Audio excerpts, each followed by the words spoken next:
একটা খবর দেখেন, গাজায় বিতর্কিত হলুদ রেখায় মৃত্যু ফাঁদ, ত্রাণ প্রবেশে বাধা। ইসরায়েল মানছে না আসলে যুদ্ধবিরতি যেইভাবে বলা হলো।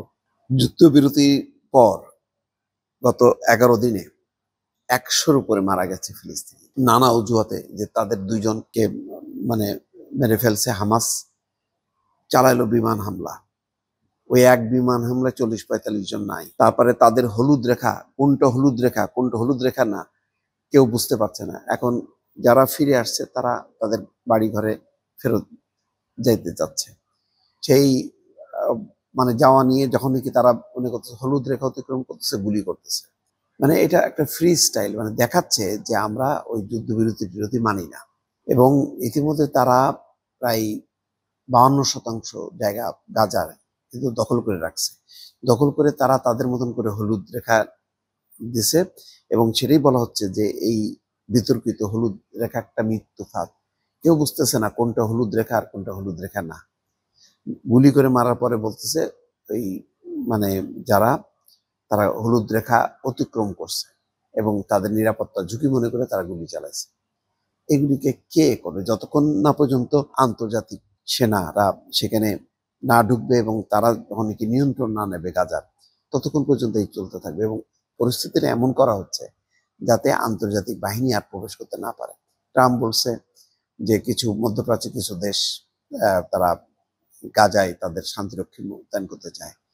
এটাও দেখেন ডিলে করা হচ্ছে খুব সুকৌশলে, যাতে ইতিমধ্যে এমন একটা পরিস্থিতি তৈরি হয় যাতে ওই যুদ্ধবিরতিটা অকার্যকর হয় এবং হামাসের উপর দোষ চাপায়, যাতে আবার তারা পুরো কর্তৃত্ব, কারণ এমনিতেই তার গাজার অধিকাংশ জায়গা তাদের নিয়ন্ত্রণে, বাকিটা নিতে তাদের কোনো সমস্যা নেই এবং সেই দিকেই হয়তো যাচ্ছে। এখানে বলা হচ্ছে ফিলিস্তিনের গাজায় যুদ্ধবিরতির ভঙ্গুর হয়ে যাওয়ায় বাসিন্দাদের জীবন আশঙ্কার মধ্যে কাটছে।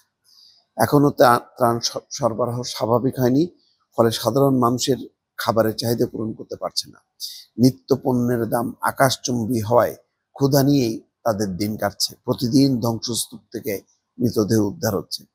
সোম এবং মঙ্গলবার গাজা জুড়ে হাসপাতালে আসে 70টা মৃতদেহ। ইসরায়েলের সৃষ্ট তথাকথিত হলুদ রেখা এখন মৃত্যু ফাঁদ হয়ে উঠেছে। ইসরায়েলি বাহিনী এই সীমানার ভেতরে যাকেই পাচ্ছে তাকে গুলি করতেছে।